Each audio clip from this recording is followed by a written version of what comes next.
They left her bleeding in an alley because she was just a waitress. Disposable, forgettable.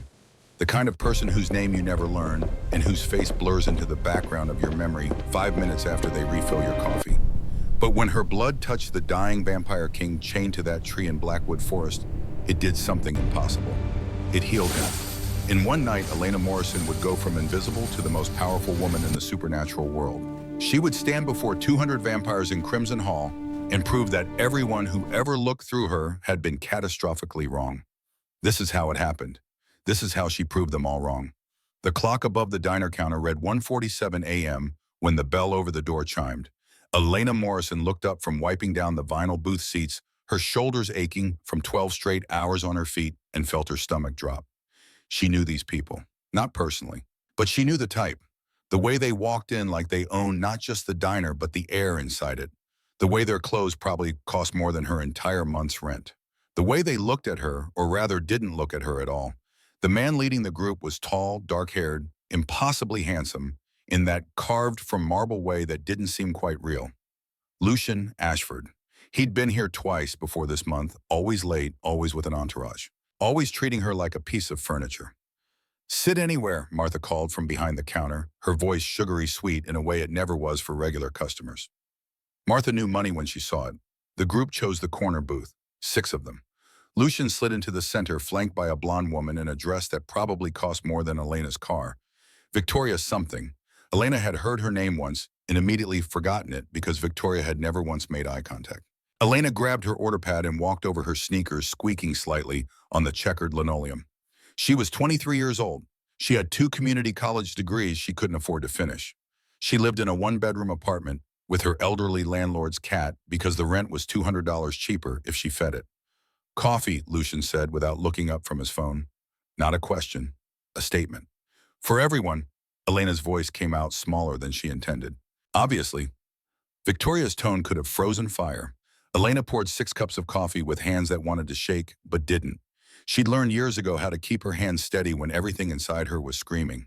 When you're overlooked your entire life, you learn to be still, to not make waves, to take up as little space as possible. She set the last cup down in front of Lucian, just as he gestured broadly with his hand, talking to the man across from him. His elbow connected with the cup. Coffee exploded across the table, across his expensive shirt, across Victoria's dress. The entire diner went silent. "Are you kidding me?" Victoria shot to her feet, coffee dripping from the hem of her dress. "Can't you do anything right?" "I'm so sorry, Elena grabbed napkins, her face burning. "You spilled on him." Victoria's voice carried across the empty diner like a whip crack. "Look at his shirt. That's a $1,000 shirt." Didn't he move his arm?" "Are you saying this is his fault?" Victoria's laugh was sharp, cruel.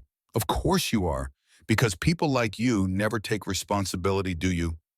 Elena's hands stopped moving. "People like you." She'd heard variations of that phrase her entire life. "People like you don't go to university. People like you should be grateful for any job. People like you don't deserve more." "I apologize," Elena said quietly, forcing the words out. "It was my fault. I'll pay for the dry cleaning." "With what?" Victoria looked her up and down. "Your tips, sweetie. You couldn't afford the tax on his shirt." The man across from Lucian laughed. Others joined in. Elena felt something hot and sharp lodge in her throat. "Victoria," Lucian's voice was mild, almost bored. "Leave it." "She should be fired." Victoria turned to Martha. "You saw what she did." Martha's face was carefully neutral, but Elena could read the calculation behind her eyes. 6 wealthy customers, 1 replaceable waitress. "Elena," Martha's voice was gentle, which somehow made it worse. "Apologize to Mr. Ashford and his guests." "I already properly." The hot, sharp thing in Elena's throat grew teeth. But she was 23 and she had $400 in her bank account, and her electricity bill was due in 3 days. So she looked at Lucian Ashford's perfect cold face and said the words that tasted like acid. "I apologize for my clumsiness, Mr. Ashford. It won't happen again." He waved a hand, dismissing her, already looking back at his phone. "Clean this up," Martha said quietly. "Then you can take your break." Elena cleaned the spilled coffee with hands that still didn't shake, even though her vision blurred slightly at the edges. She disappeared into the back room, past the walk-in freezer, into the tiny space that barely qualified as a break room. She sat on an upside-down milk crate and pressed her palms against her eyes. She didn't cry. She'd learned years ago that crying didn't fix anything. It just made your face blotchy and people uncomfortable. She breathed. In for 4 counts, out for 4 counts. The technique her grandmother had taught her before she died back when Elena was too young to understand why breathing exercises would matter. You're stronger than they know. Her grandmother's voice whispered through memory. When the time comes, you'll understand. Elena had never understood what that meant.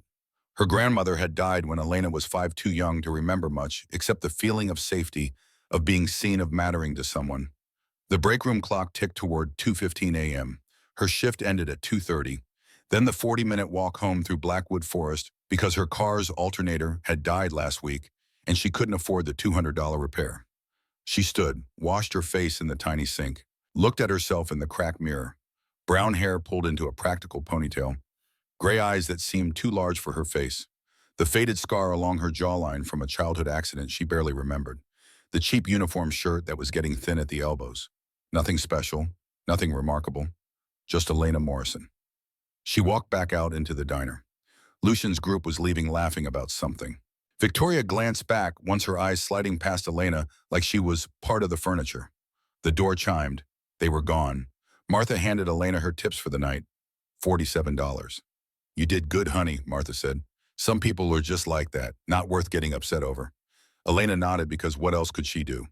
She clocked out at 2:28 a.m., grabbed her jacket from the hook by the door and stepped out into the November cold. The parking lot was empty except for Martha's sedan and one flickering streetlight that buzzed like a dying wasp. Elena pulled her jacket tighter, too thin for the weather, but her winter coat had been stolen from the laundromat 3 months ago and started walking. Most people took the road that curved around Blackwood Forest, added 20 minutes to the walk, but stayed under streetlights, stayed visible, stayed safe. Elena took the path through the forest, 15 minutes shorter. She'd walked it hundreds of times. Nothing had ever happened. The forest path was exactly as she remembered, packed dirt worn smooth by decades of footsteps. Oak trees older than her grandmother pressing close on both sides. The smell of decaying leaves and cold earth. The sound of her footsteps and her breathing and nothing else. She was halfway through when the air changed. It was subtle at first, a taste on her tongue like copper pennies, a pressure against her eardrums like descending in an airplane, the hair on her arms standing up despite her jacket. Elena slowed, stopped. Hello. Her voice sounded small into the darkness. No answer, just the wind moving through bare branches. She should keep walking, should get home, should a sound, not wind, not an animal. Breathing, human breathing, rough and pained. Is someone there? Elena pulled out her phone, turned on the flashlight. The beam cut through the darkness, sweeping across familiar trees, familiar path, and landed on something impossible. A man, chained to the ancient oak tree that marked the halfway point. His arms were stretched, wide wrists bound with chains that glowed with a sick pale light that hurt to look at directly. Silver but wrong. The glow pulsed like a heartbeat, and where the metal touched his skin, it burned. Elena's breath stopped. The man's head hung forward, a dark hair matted with blood. His clothes were shredded. His chest rose and fell in shallow gasps. The chains were covered in symbols, runes maybe that seemed to shift and crawl when she looked at them too long. Oh my God. Elena stumbled forward, phone clutched in one hand. Oh my God, I'm calling 911. Just hold on. No. The word was barely more than a breath. His head lifted, slowly, like it took every ounce of strength he possessed. Elena's phone light caught his face. He was beautiful, inhumanly beautiful. Sharp cheekbones and a strong jaw and eyes that reflected the light like an animal's gleaming gold in the darkness. Those eyes focused on her with desperate intensity. Please, he rasped. No police, they'll kill me. Who did this to you? Elena's hand was shaking now, phone light bouncing wildly. Who would? Doesn't matter. He coughed and something dark spattered the ground. You need to leave. They're coming back. I'm not leaving someone chained to a tree. Elena moved closer despite every instinct screaming at her to run. The chains pulsed brighter as she approached, and up close she could see the symbols weren't just etched into the metal, they were moving, shifting, reforming like living things. Don't touch the chains. His voice was stronger now, urgent. The silver will burn you, unless you're... He stopped, stared at her. No, that's impossible. What's impossible? Elena reached for the chains anyway. Don't! Her fingers made contact. Pain exploded through her hand like grabbing a live wire. She yanked back with a yelp, cradling her palm against her chest. The skin was angry red, already blistering into the shape of the chain links. I warned you, but there was something odd in his voice. Surprise, maybe. What the hell are these? Elena wrapped her hand in the hem of her shirt, eyes stinging with tears. You're not human, she whispered. No. His mouth twisted into something that might have been a smile in better circumstances. I'm not. My name is Diamond Ashford. I'm a vampire. The Vampire King, technically. And someone from my own court left me here to die slowly while these chains drain every drop of power from my blood. Elena stared at him. Vampires? Vampire kings. She should laugh, should run, should do literally anything except stand here in the middle of Blackwood Forest at 2:47 a.m., listening to a clearly delusional man talk about vampires and kings and blood. But the chains glowed, they'd burned her. And his eyes, they weren't human eyes. Vampires aren't real, she said, but her voice shook. The silver burning your hand isn't real either then. His eyes, gold, impossible, met hers. I don't have time to convince you. Listen, do you hear that? Elena went still, strained her ears. Footsteps, multiple sets, moving through the forest with purpose, getting closer. They're coming back to finish the job. Demon's voice dropped to an urgent whisper. They'll see you. They'll know you touched the runes. Please run. Forget you saw me. The footsteps grew louder, closer, and with them voices speaking in a language that sounded like no language Elena had ever heard. Guttural and sharp and wrong. Elena looked at the man chained before her, at the burns covering his body, at the way the chains seemed to be drinking his life moment by moment. She thought about her grandmother who'd filled her childhood with stories of monsters and magic. Stories Elena had dismissed as fairy tales from an old woman losing touch with reality. Her grandmother, who'd made her memorize strange symbols, who'd insisted Elena never walk this path at night, who'd whispered, when the time comes, you'll know what to do. The footsteps were maybe 30 seconds away. Screw it, Elena muttered. She yanked off her jacket and wrapped it around her already burned hand, layering the fabric thick. Then she grabbed the chains. Pain shot through her again, but muffled this time. She gritted her teeth and pulled, searching for a lock, a clasp, anything. Her fingers found where two chains connected. The runes were concentrated there, burning even through the jacket. She twisted, pulled. Something gave with a sound like breaking glass. The chains fell slack. Demon collapsed forward. Elena caught him. He was cold, unnaturally cold, and she could feel him trembling. Despite being at least 6 inches taller and significantly heavier than her, she managed to get her shoulder under his arm. Can you walk? Yes, maybe. He pushed himself upright, swaying. The voices had stopped. Somehow that was worse than hearing them approach. We need to go. Now. Elena grabbed his arm, and together they stumbled away from the oak tree.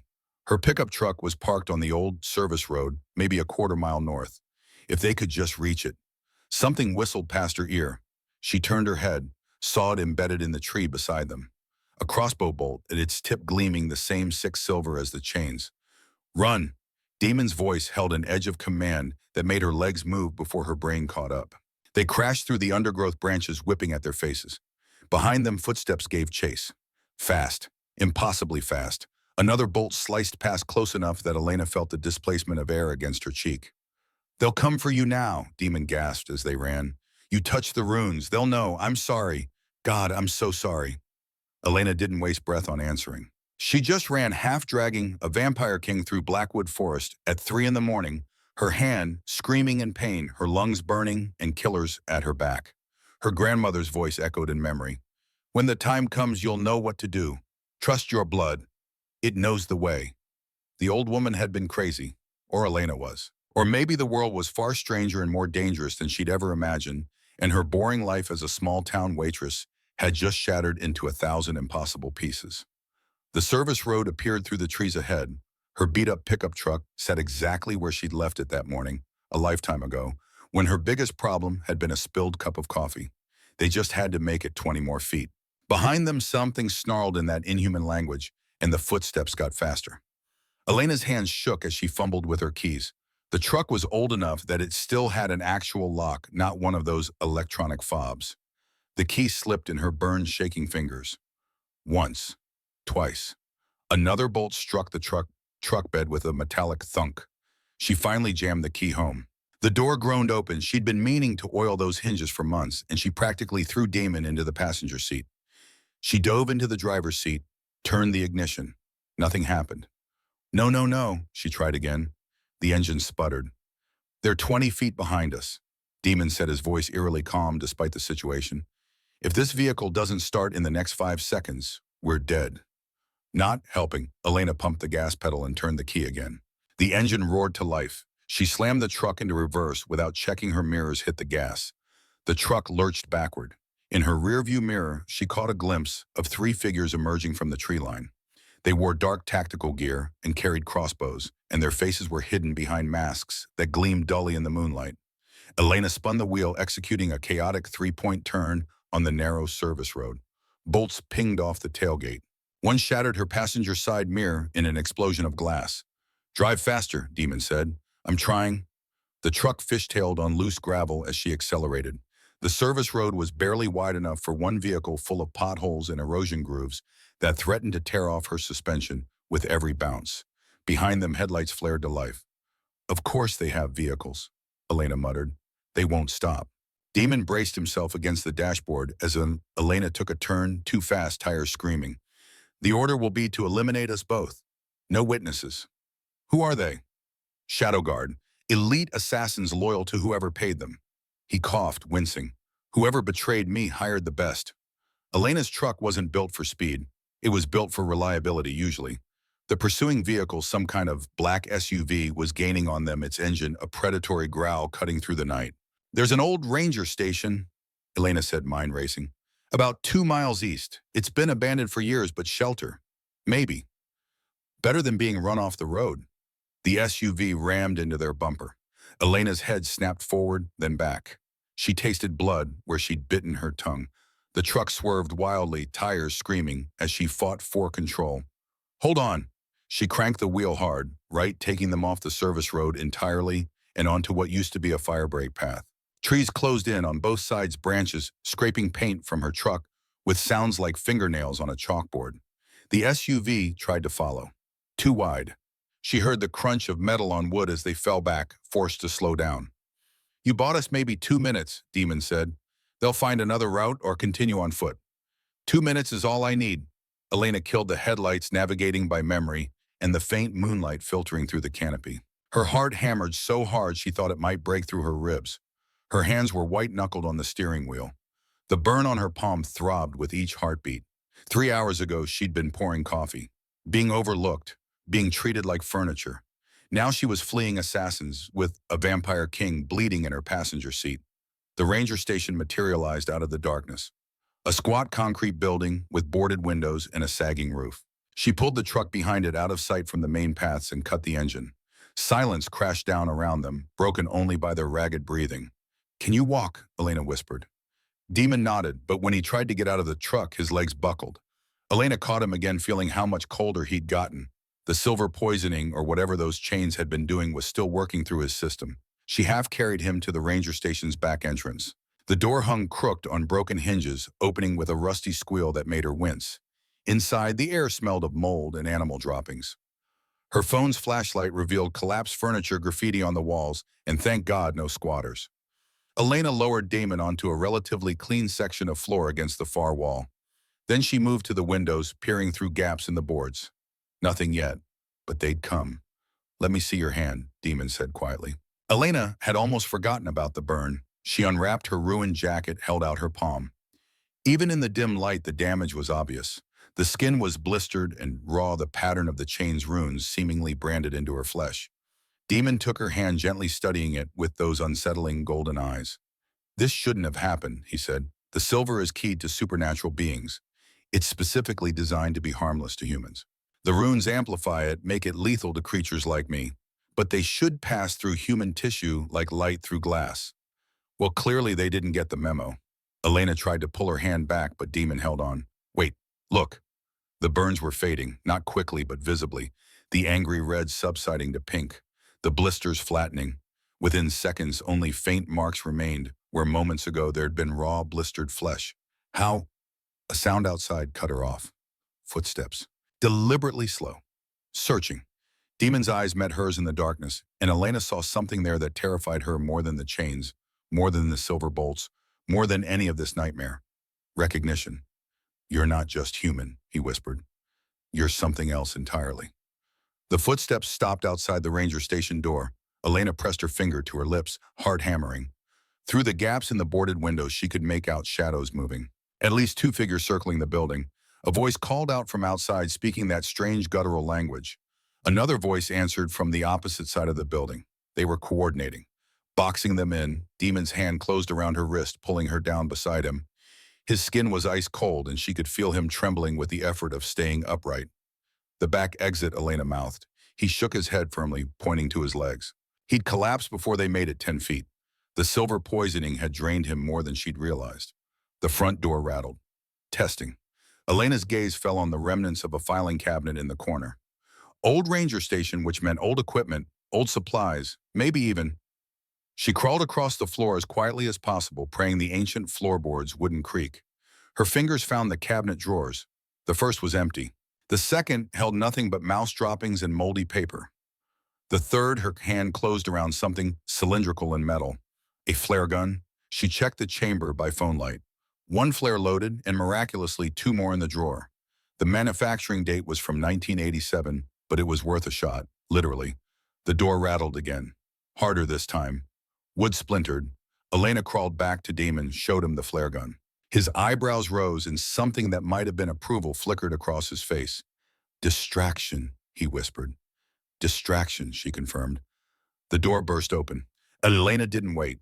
She aimed the flare gun at the doorway and pulled the trigger. The flare erupted in a screaming ball of red fire, catching the first assassin square in the chest. He stumbled backward, with a shout, his tactical vest igniting. The chemical fire clung to him, spreading. He fell to the ground outside, rolling and screaming. The second assassin appeared in the doorway, crossbow raised. Demon moved. Despite his weakened state, despite the silver still poisoning his system, he moved faster than anything human. He grabbed a broken chair leg and hurled it like a javelin. It caught the assassin in the shoulder, spinning him around. The crossbow bolt went wild, embedding itself in the ceiling. Now, Demon gasped. Back door. Elena grabbed his arm, hauling him up. They stumbled through the back of the ranger station, past rotted equipment and collapsed shelving. Behind them, more footsteps pounded into the building. Reinforcements. They burst out the back exit into cold night air. Elena's truck sat 20 feet away. Beyond it, the forest stretched dark and endless. But Demon was slowing. Each step seemed to cost him more. His breath came in harsh gasps. His weight was getting heavier on her shoulder. Get to your vehicle, he said through gritted teeth. Leave me, you can still. Shut up and keep moving. Elena practically dragged him the last few feet. She threw open the truck's passenger door. That's when she saw it. A piece of silver chain still wrapped around Damon's left wrist, half hidden by his tattered sleeve. The runes on it pulsed with that sickly light, and where it touched his skin, the flesh was blackened. Burned. You're still wearing part of the chains. She grabbed at it without thinking. Pain lanced through her reopened burn, but she held on, twisting the metal. It came apart in her hands, the runes flickering and dying. A drop of blood welled up from her palm, one single drop falling in slow motion. It landed on Demon's wrist, right where the silver had burned deepest. For a heartbeat, nothing happened. Then Damon's skin began to heal. Not slowly like her burn had healed, rapidly, impossibly. The blackened flesh turned pink, then pale, the damage erasing itself in seconds. They both stared. That's not possible, Demon said, his voice barely audible. Human blood doesn't heal vampires. It sustains us, gives us strength, but it doesn't heal. Nothing heals silver burns except time, and he looked up at her, those golden eyes wide with something between awe and fear. What are you, Chua? Shouts erupted from inside the ranger station. The assassins had found the back exit. Someone who's saving your life, apparently. Elena shoved him into the truck. Questions later, driving now. She slammed the door and ran around to the driver's side. The engine started on the first try, small miracles, and she threw the truck into gear. As they tore away from the ranger station, headlights flaring behind them, once again, Elena caught sight of her hand on the steering wheel. The burn marks were completely gone. And beneath where they'd been, faint silver lines traced across her palm. Lines that looked suspiciously like the runes from the chains. Lines that were glowing. Elena's foot pressed harder on the accelerator. The truck's engine screamed as she pushed it faster than it had ever gone. Behind them, the SUV's headlights carved through the darkness. Relentless. Gaining. They won't give up, Demon said. His color had improved slightly. The healing from her blood had given him some strength back, though he still looked half dead. The Shadow Guard never abandons a contract. Then we don't stop until we hit the city. Elena's knuckles were white on the steering wheel. Emberfall is 40 minutes away. There are people there, witnesses, cameras. You think human laws will protect you? Demon laughed, but it was a bitter sound. The supernatural world operates in the shadows of yours. We've existed alongside humanity for thousands of years, and you never notice. Great, wonderful. I'll have my existential crisis later. Elena yanked the wheel left, taking them onto the main highway. The truck's tires squealed in protest. The SUV followed close enough now that she could see there were 3 figures inside. How much of your strength is back? She asked. Demon flexed his hands, testing. Maybe 20%, enough to fight one of them, not 3 at once. Better than nothing. Elena's mind raced. The highway into Emberfall was straight and open, no cover, nowhere to lose them. But once they reached the city limits, the streets became a maze of alleys and one-way roads. If she could just, the SUV rammed them from behind. Harder this time. The truck swerved wildly. Elena fought for control, her heart in her throat. They were trying to run her off the road. Flip them. End this quickly. They're going to hit us again, Demon said, unnaturally calm. Brace yourself. The impact came from the side this time. Metal shrieked. The truck tilted 2 wheels, lifting off the pavement. Elena screamed, certain they were going to roll. Then gravity pulled them back down with a bone-jarring crash. That's it. Demon's voice had changed. Deeper, rougher, more dangerous. Stop the vehicle. Are you insane? Trust me. He met her eyes and she saw something ancient staring back.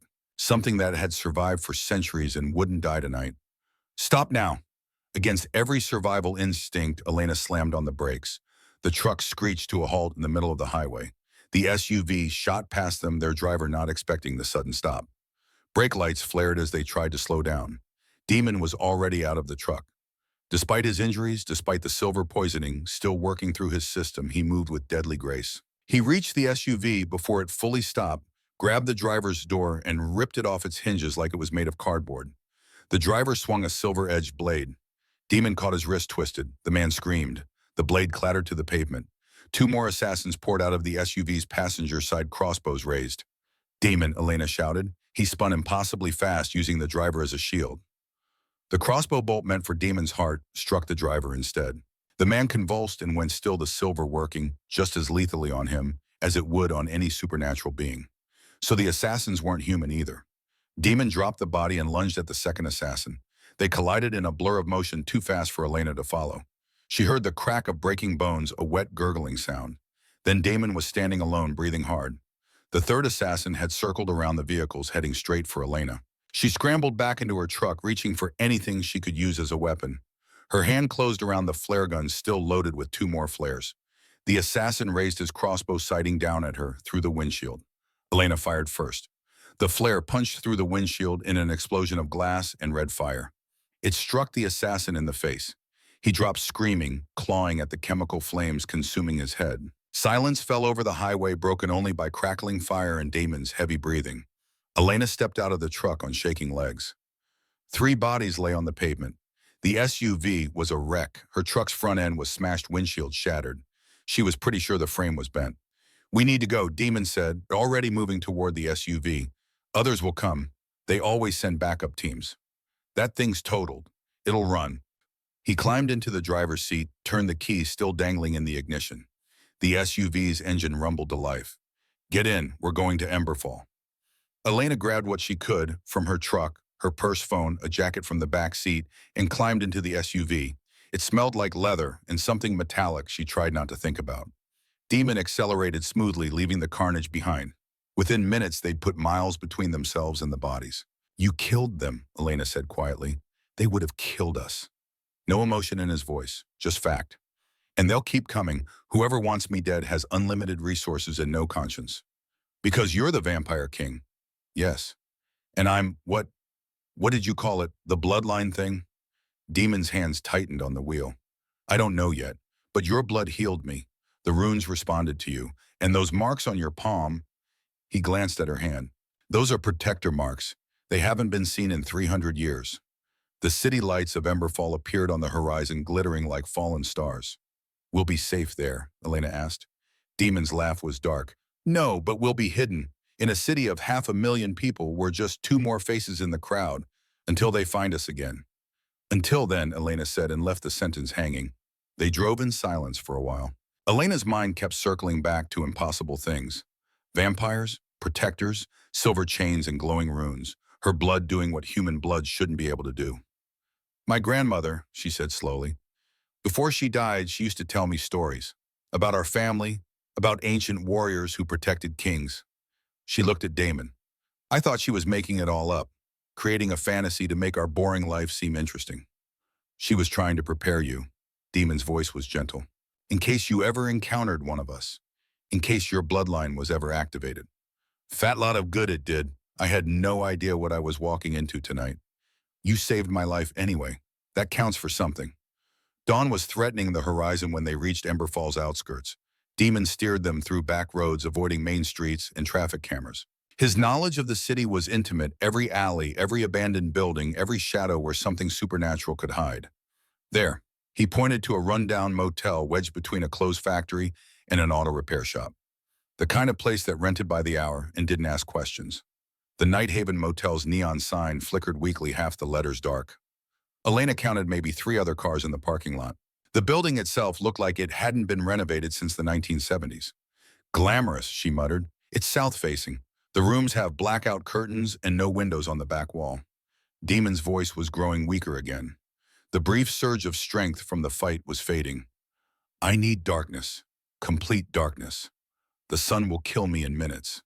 Elena checked her phone. 9:47 a.m. sunrise in less than 30 minutes.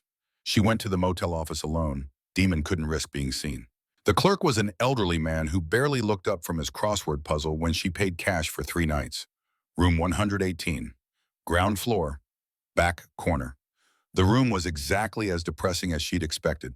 Stained carpet, a bed that sagged in the middle, a bathroom that smelled like mildew. But Damon was right, the curtains were thick, vinyl-backed fabric. When she drew them, not a sliver of light penetrated. She helped him inside just as the sun crested the horizon. Even the indirect morning light made him wince, his skin reddening where it touched. How bad is it? She asked. The sunlight thing. Combustion within 5 minutes of direct exposure. Damon collapsed onto the bed, his face gray with exhaustion. Indirect light causes burns. This room will work. Elena locked the door, engaged the chain, then shoved a chair under the handle for good measure. Only then did she let herself fall into the room's single armchair. 3 hours ago, she'd been a waitress taking a shortcut home. Now she was harboring a vampire king in a motel room, hiding from supernatural assassins with glowing marks on her hand that shouldn't exist. I need answers, she said. Real ones. Starting with why my blood healed you. Damon propped himself up on one elbow, studying her in the darkness. There was an ancient bloodline. Humans, but not quite. They were called the Silver Crest Protectors. People whose genetics marked them as guardians of vampire royalty. Guardians, like bodyguards. More than that, companions, advisors, and in times of crisis, healers. His golden eyes reflected the faint light leaking under the door. A protector's blood could neutralize silver poisoning, accelerate healing, even shield a vampire from certain types of magic. In return, the vampire they bonded with gave them extended life, enhanced strength, and protection. Sounds like a pretty one-sided deal. It was symbiotic. The protectors weren't slaves. They were honored, powerful. Damon's expression darkened. But the bloodline was dangerous. Other vampire courts feared them, feared what it meant for a king to have such an advantage. 300 years ago, the bloodline wars happened. Every protector family was hunted down and eliminated. Every single one. Apparently not every single one, Elena said, looking at her marked palm. Apparently not. Damon lay back down. Someone in your lineage survived, went into hiding. Your family probably didn't even know what they were. The gifts only activate in the presence of vampire royalty. Elena thought about her grandmother, the strange stories, the warnings, the way she'd always insisted Elena was special, destined for something greater than their small town. My grandmother, she said slowly, she used to tell me we were descended from ancient warriors, protectors of kings. I thought she was just making things up, creating fantasy to make our boring lives seem interesting. She was trying to prepare you in case you ever encountered one of us. Damon's voice softened. I had no idea what I was walking into tonight. I just saw someone hurt. She stopped, looked at him. Wait, why was I even there? I take that shortcut every night. But I've never seen anything weird before. Why tonight? Damon went very still. What do you mean you take that path every night? For 2 years, ever since I got the job at Martha's Diner. The forest cuts 15 minutes off my walk. The chains were placed on that tree 3 days ago, Damon said softly. I was left there to dust slowly, the silver siphoning my power into the runes. Someone knew you'd pass by eventually. The temperature in the room seemed to drop. You're saying this was a setup. Someone wanted me to find you. I'm saying someone knew a protector bloodline still existed in this area. They needed you to reveal yourself. Damon sat up despite his exhaustion. The runes on those chains, they were designed to call to you, to make you feel compelled to stop, to touch them. Elena remembered that wrongness she'd felt in the forest, the metallic taste in the air, the way she'd been unable to just walk past. But who would know about me? I didn't even know about me until tonight. That's what we need to figure out, because whoever orchestrated this isn't just trying to kill me. Damon's eyes met hers and she saw genuine fear there for the first time. They're trying to capture you, and now that you've activated your marks, you're broadcasting your existence to every supernatural creature within 100 miles. Outside, the city was waking up. Traffic sounds filtered through the thin walls. Normal people going about normal lives, completely unaware that monsters were real, and one was lying in a motel room 10 feet away from them. Elena looked at the glowing lines on her palm again. They pulsed faintly like a heartbeat. How do I turn them off? You can't. Damon's voice was gentle. They're part of you now. They'll fade slightly when we're apart, but they'll never fully disappear. Great. So I'm a supernatural beacon. Yes. Elena closed her eyes. Exhaustion pulled at her like a physical weight. She'd been awake for over 24 hours. Her body ached. Her hand throbbed where the burn had been. Her mind couldn't stop spinning through impossible revelations. But sleep felt dangerous, like if she closed her eyes, she'd wake up and this would all be real, and she'd have to figure out what to do next. A phone buzzed. Her phone. Elena pulled it out. The screen was cracked from the highway fight, but still functional. 17 missed calls from Martha. 12 texts asking where she was. The last one read, "If you're not dead in a ditch, you're fired." "Good morning to you too, Martha," Elena muttered. She scrolled through her notifications. News alerts, local news websites. Her blood turned to ice. Breaking 3 bodies found on Highway 7. Police investigating. Witnesses report seeing a woman matching this description. There was a sketch. It looked enough like her to be problematic. "They're spinning a story," Demon said, reading over her shoulder. "Making you look like a criminal. Classic tactic. Turn human authorities against you so you have nowhere to run." "This is insane. I didn't kill those people. You killed them." "In self-defense. Try explaining that to police who don't believe in vampires." Elena's phone buzzed again. Another news alert. This one made her heart stop completely. Breaking Vampire King Damon Ashford declared dead. Crown Prince Lucian Ashford assumes throne in emergency ceremony. Suspect in alleged kidnapping and murder. Elena Morrison, age 23, local waitress.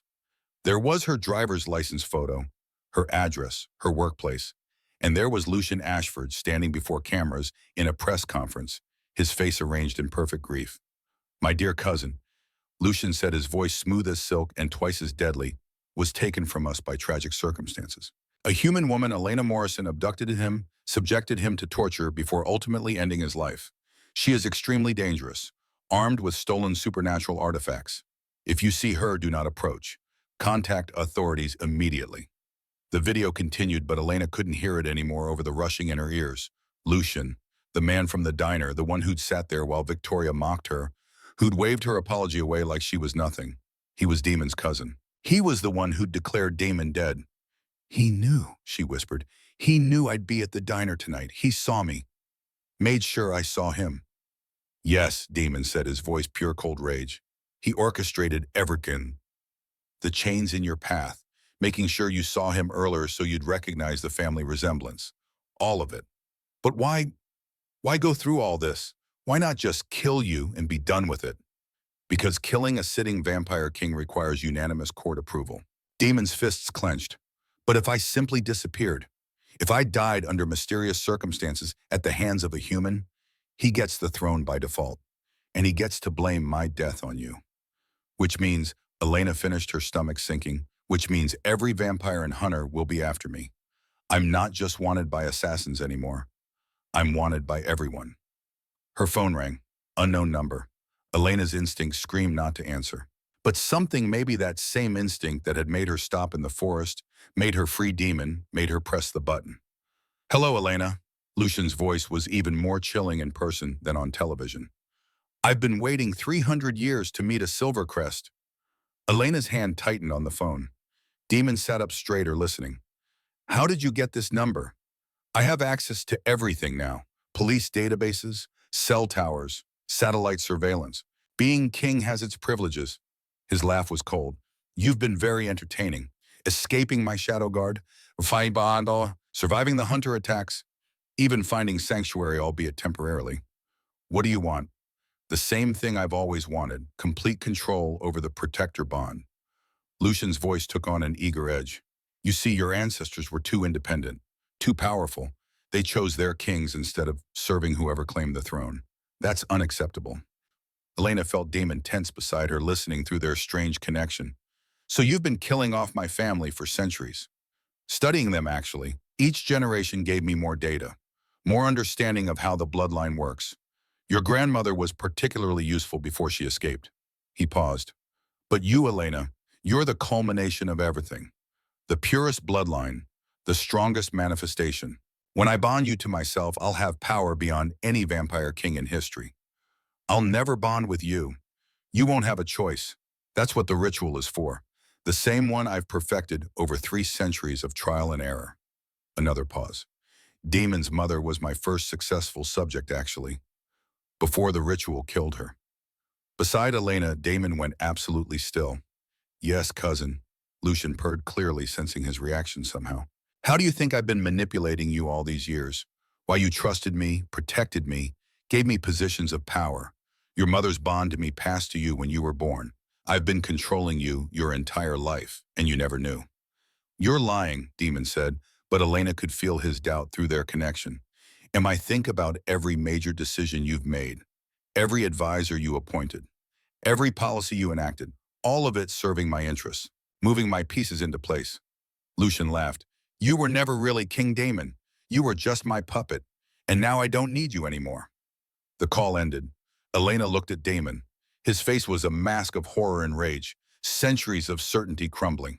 If he's been controlling you, she started, then everything I've done, every choice I thought was mine.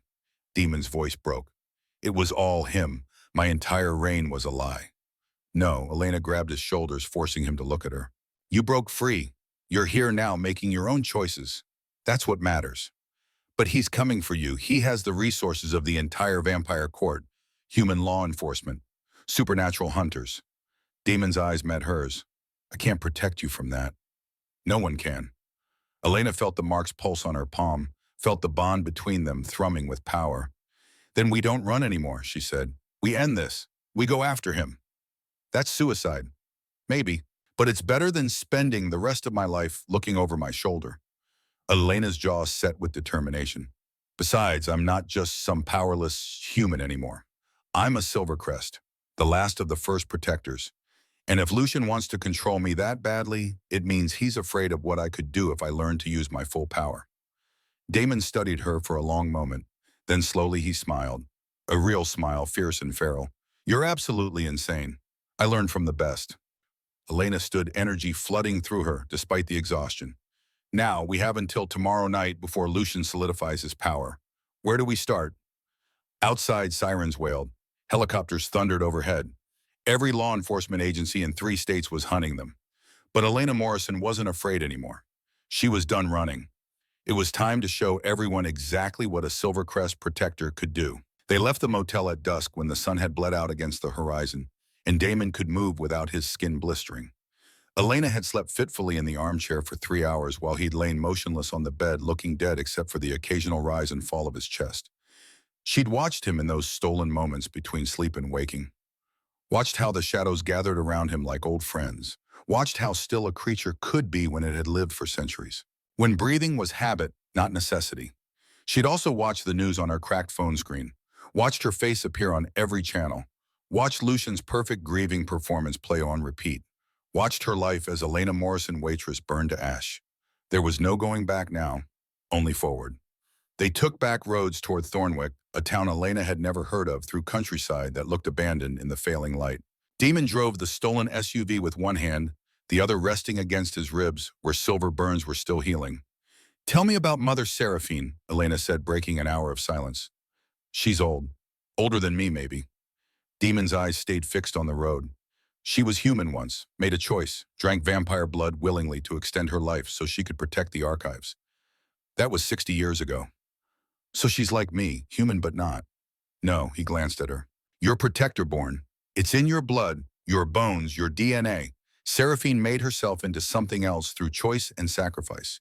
You were born to this. That's why you're dangerous. That's why Lucian wants you." The words settled in Elena's stomach like stones. Born to this, she thought about all the years she'd felt ordinary, wrong somehow, like a puzzle piece that didn't fit anywhere. Maybe she'd never been meant to fit into the normal world. Maybe she'd been meant for this one all along. What if I can't do this? The question escaped before she could stop it. What if I'm not strong enough? Damon was quiet for a long moment. When he spoke, his voice was gentler than she'd heard it. 3 hours ago, you were sleeping in a motel armchair. But you didn't run. You didn't break. You slept for 3 hours and woke up ready to fight. He looked at her fully now. Strength isn't about never being afraid, Elena. It's about being terrified and moving forward anyway. You've been doing that your entire life. You just didn't know it had a name. Something in Elena's chest loosened, just slightly, just enough to breathe. Thornwick appeared through the darkness like something from a forgotten photograph. Main Street was lined with brick buildings that hadn't changed since 1950. Mom and pop shops with hand-painted signs. A diner with an actual soda fountain in the window. The kind of town where time moved differently, slower, like it had decided the modern world could wait. Demon parked behind an old stone building that looked more like a church than a library. Gothic architecture. Stained glass windows catching the last of the dying light. Gargoyles perched on corners, their faces worn smooth by a century of rain. A small brass plaque beside the door read, "Thornwick Historical Archives." "How do we get in?" Elena asked. "It's after hours." Oh, Demon smiled grimly and tried the door handle. It opened smoothly, soundlessly. "They're always open to those who need them," he said. "Part of the monastery's original covenant.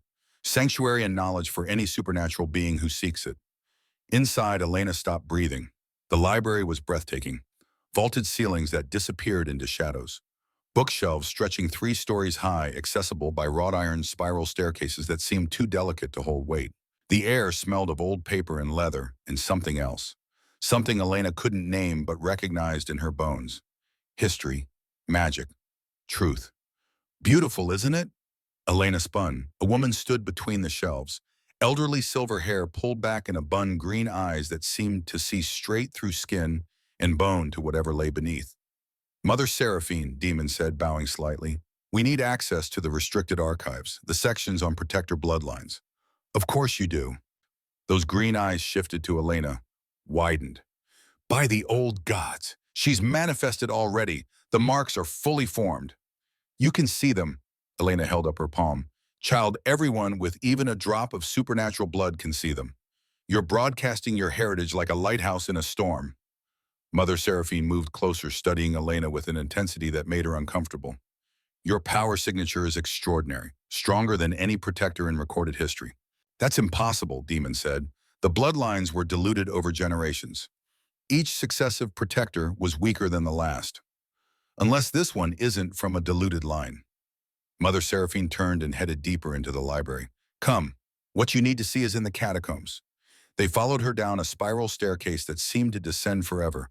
The air grew colder, damper. Electric lights gave way to oil lamps that cast dancing shadows on stone walls. The catacombs were filled with filing cabinets, ancient chests, shelves packed with documents in languages Elena didn't recognize.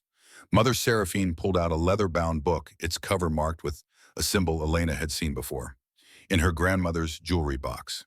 In dreams she'd half forgotten. "The Registry of Protector Houses," Mother Seraphine said, opening it carefully. "Every family line, every birth, every death, recorded for 2,000 years." She turned pages until she found what she was looking for. Her finger traced down a genealogy chart following one line through centuries of names.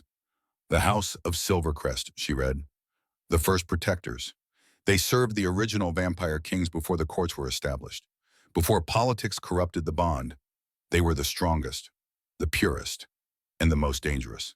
She looked up at Elena. They were also declared extinct in 1723. My grandmother's name was Silvercrest, Elena whispered. Vera Silvercrest. Mother Seraphine flipped to another page, a family tree with most branches crossed out in red ink. But one thin line continued names written in tiny script. Survivors who'd hidden, changed their names, scattered across the world. The last name on the list was Eleanor Silvercrest, crossed out in red, dated 1995.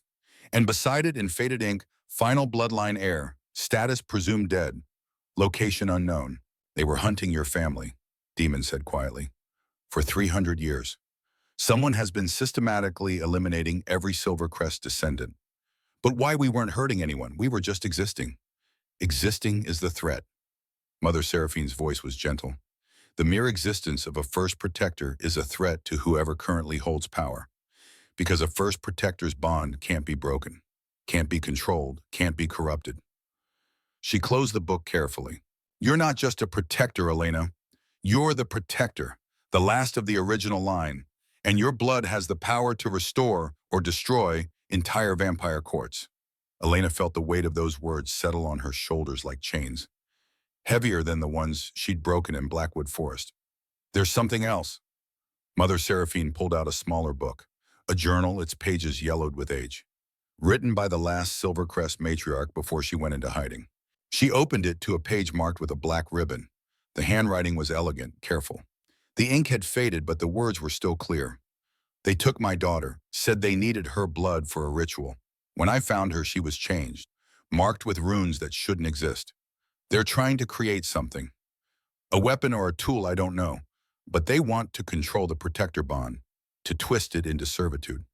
Mother Seraphine looked up at Elena. If you're reading this, if you're my descendant, know this. Your blood is your own. No one can claim it. No one can own you. Trust your instincts. They carry the wisdom of 1,000 generations. Below the entry was a seal pressed into wax, still preserved and after centuries. It was identical to the marks on Elena's palm. Someone's been trying to recreate the protector bond, Demon said slowly. To manufacture it, control it. And they needed you to activate, Elena finished. That's why they chained you where I'd find you. They wanted to see if the bloodline still existed, if it would respond. Which means whoever is behind this has been planning for a very long time, Mother Seraphine said grimly. Footsteps echoed from the top of the staircase. Multiple sets, moving fast. They found us, Demon said. Mother Seraphine smiled, sharp and fierce despite her age. Then it's a good thing this library has more exits than entrances. Follow me, quickly. She led them through a maze of passages carved into bedrock. The footsteps above multiplied hunters flooding into the building, shouting coordinates, sealing exits. They've surrounded us, Demon said, his enhanced hearing picking up movements Elena couldn't detect yet.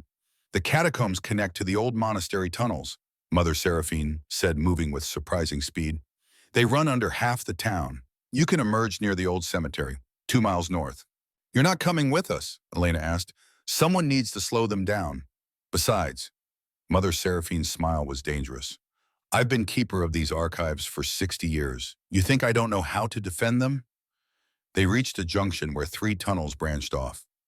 Mother Seraphine pressed a leather satchel into Elena's hands. Everything you need to know about your bloodline. Guard it with your life. Thank you, Elena said. Don't thank me yet. What's coming will test you in ways you can't imagine. Mother Seraphine looked at Damon. Protect her, not because she's your protector, because she's the key to everything.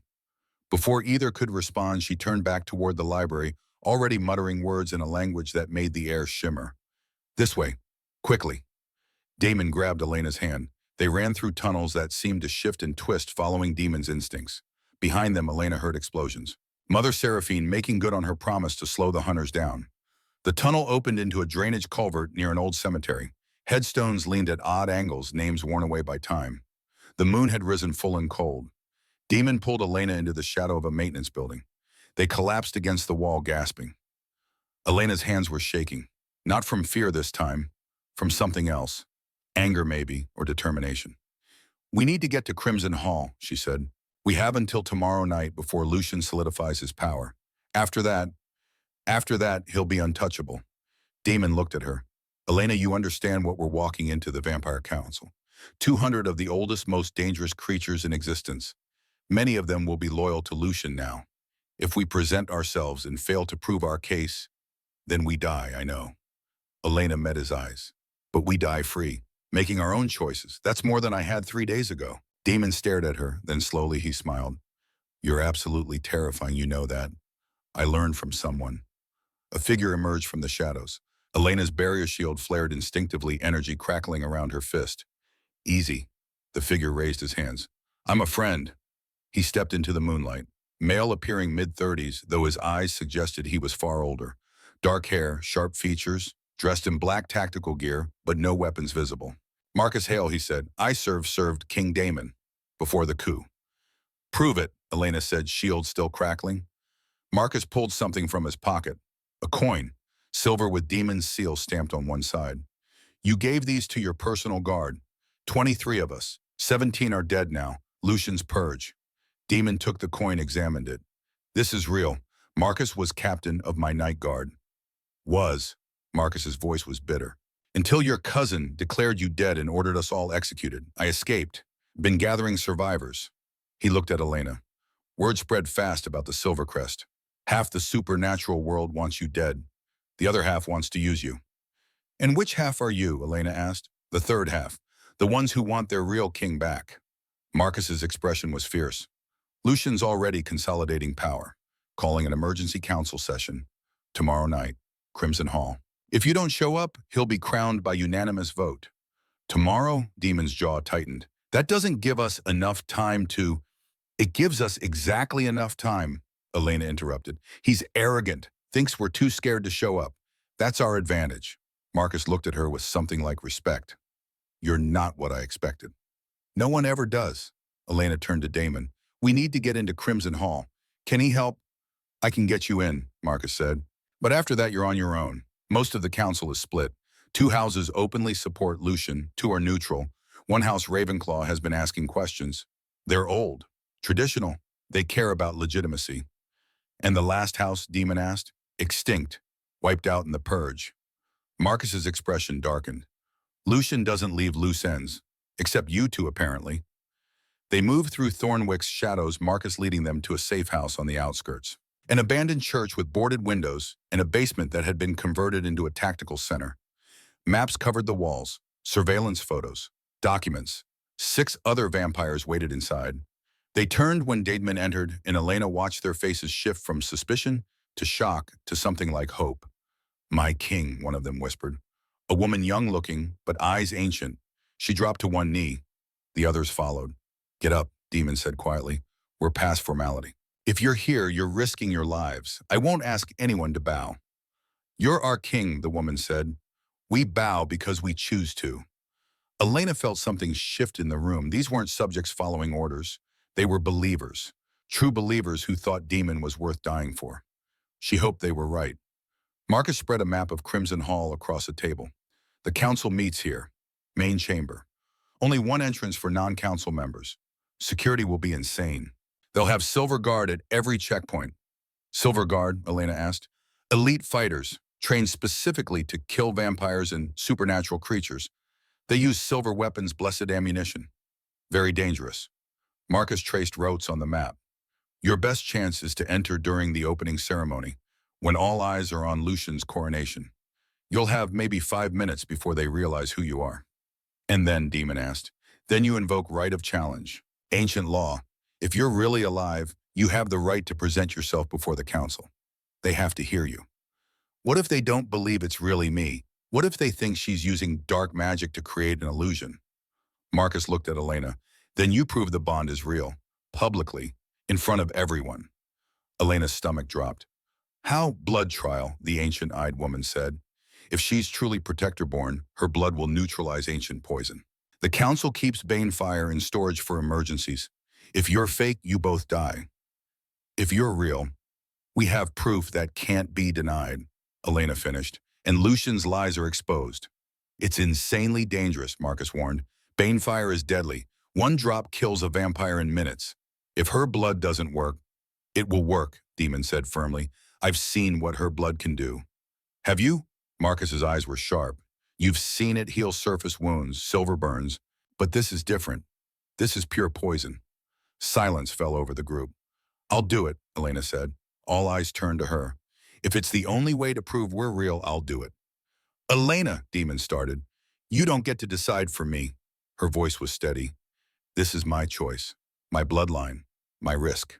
She saw respect flicker across the faces of the assembled vampires. Even Marcus nodded slightly. We leave at dusk tomorrow, Marcus said. That gives us 20 hours to prepare. The group dispersed to various tasks, gathering intel, securing escape routes, preparing weapons. Elena found herself alone in a corner of the basement, staring at the map of Crimson Hall. 200 vampires, one chance. If she failed, they'd die. Publicly, messily. You're thinking too loud. She turned. Demon had appeared beside her with that unnerving vampire silence. I'm thinking about all the ways this can go wrong, Elena admitted. Only all of them I counted at least 53. Despite everything, Elena almost smiled. You're not helping. I'm not trying to. Demon leaned against the wall beside her, close but not touching. I'm trying to be honest. This is dangerous. Probably fatal. You can still walk away. No, I can't. Elena looked at her palm. You said it yourself. I'm broadcasting my existence now. Lucian knows what I am. If I run, he'll just hunt me down. At least this way I'm fighting back. That's not the only reason. She looked at him. He was watching her with those golden eyes that saw too much. No, she admitted. It's not. For the first time in my life, I'm something. Someone. I'm not giving that up without a fight. You were always someone, Demon said quietly. You just needed the world to catch up. Something warm spread through Elena's chest. She opened her mouth to respond, but footsteps interrupted. A vampire burst into the basement. Young panicked. Marcus, we've got company. Everyone moved at once, weapons drawn, positions taken. Elena's barrier shield flickered to life around her fists. How many? Marcus demanded. At least 20, coming from the north entrance. Shadow guard by the look of them. They found us already, the ancient-eyed woman cursed. How? Doesn't matter. Marcus turned to Demon. We need to move. Now. Cathedral of St. Agnes is 3 blocks east, abandoned but defensible. We can regroup there. They evacuated in controlled chaos. Elena found herself running through Thornwick's dark streets, Demon at her side, surrounded by vampires who moved like shadows given form. The Cathedral of St. Agnes loomed ahead, gothic spires reaching for the sky, massive wooden doors hanging open like a wound. They poured inside just as crossbow bolts began striking the stone behind them. The cathedral's interior was a skeleton of former glory. Pews broken and scattered. Altar collapsed. Moonlight streamed through the ruined roof, casting everything in silver and shadow. They're surrounding the building, Marcus said, his enhanced hearing picking up movement. At least 30 now, maybe more. We're trapped, the young vampire said. Not trapped. Elena was staring up at the damaged roof, at the way moonlight painted patterns on the floor. We have high ground, bottlenecks. We make them come to us. Marcus looked at her with new assessment. You've done this before. I've worked retail during Black Friday sales. Elena's smile was grim. Same principle. Control the chaos or it controls you. They had maybe 3 minutes to prepare. Marcus positioned fighters at strategic points. Demon stood at the center, ready to face whoever came through the main entrance. Elena took position near a collapsed pillar, hands already glowing with barrier energy. The attack came from 3 directions at once. Shadow guards poured through the main doors, through broken windows, through a collapsed section of wall. They moved with military precision, crossbows firing in coordinated volleys. Elena threw up a barrier. Silver bolts struck it and fell harmlessly. But the effort made her head swim. Holding a shield this large against this many attacks. Lena, Demon's shout. She turned. A shadow guard had circled behind Silver Blade raised for her throat. Instinct took over. Elena's hand shot out. The barrier around her hand extended, shaped itself into something solid, something sharp. She punched the guard. The barrier blade punched through his chest. He fell eyes wide with shock. Elena stared at her hand, at the blade of pure energy extending from her fist. It flickered and vanished, but she'd felt it. Solid, real, deadly. Did you just, Marcus started. Focus. Demon was fighting three guards at once, moving too fast to track. Blood splattered, screams cut short. The battle raged. Elena learned as she fought, discovered abilities she hadn't known she possessed. Barriers that could protect, barriers that could cut. She could see the fight from multiple angles, her perspective, Demon's perspective, even Marcus's for a flickering moment. But there were too many. For every guard that fell, two more appeared. Elena's nose started bleeding, her vision blurred. The barriers were draining her faster than she could recover. A guard broke through, blade aimed at her heart. Demon appeared between them, taking the blow meant for her. The silver blade sank into his shoulder. He roared, ripped the guard's head clean off, but he was injured, weakening. Demon? Elena tried to reach him, but three guards blocked her path. Then light, blinding holy light that made the guards scream and scatter. Elena shielded her eyes. When she could see, again a figure stood in the cathedral entrance, not a guard, not a vampire. A woman, blonde, beautiful, dressed in clothes that cost more than Elena's entire existence. Victoria, from the diner, Lucian's companion. "Hello, little waitress," Victoria said, her voice dripping with contempt. "Lucian sends his regards." She raised her hand. The guards fell back, forming ranks behind her. "Victoria," Damon's voice was pained. "You're one of them." "Oh, sweet Damon, I've always been one of them." Victoria smiled. "Did you really think Lucian only controlled you? I've been his spy in your court for 50 years. Every secret you shared, every strategy you planned, all of it went straight to him." Marcus cursed. Elena felt sick. "And now," Victoria continued, "I'm here to collect the protector. Lucian wants her alive. The rest of you," she shrugged, "expendable." "Over my corpse," Demon snarled. "That can be arranged." Victoria's smile widened. "But first, since we're being honest, let me tell you the best part." She looked directly at Elena. "The bond you're so proud of, it's killing you. Every time you use your powers, it drains years from your lifespan. You've used your abilities, 50 times in the last day?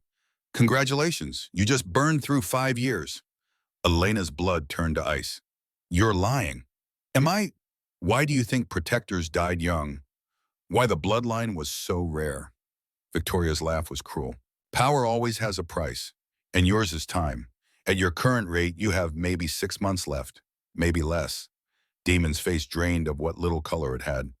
"No, that's not—" "Oh, it's very true. Ask Mother Seraphine if she's still alive after we burned down her precious archives." Victoria took a step forward.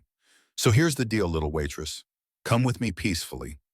Lucian will bond you before you burn out completely. You'll live forever. Isn't that better than dying in 6 months? And if I refuse?" Victoria's smile disappeared. "Then I kill everyone in this cathedral, starting with Demon, and I make you watch." She raised her hand. The guards raised their weapons. Elena looked at Damon, at Marcus, at the vampires who'd risked everything to help them.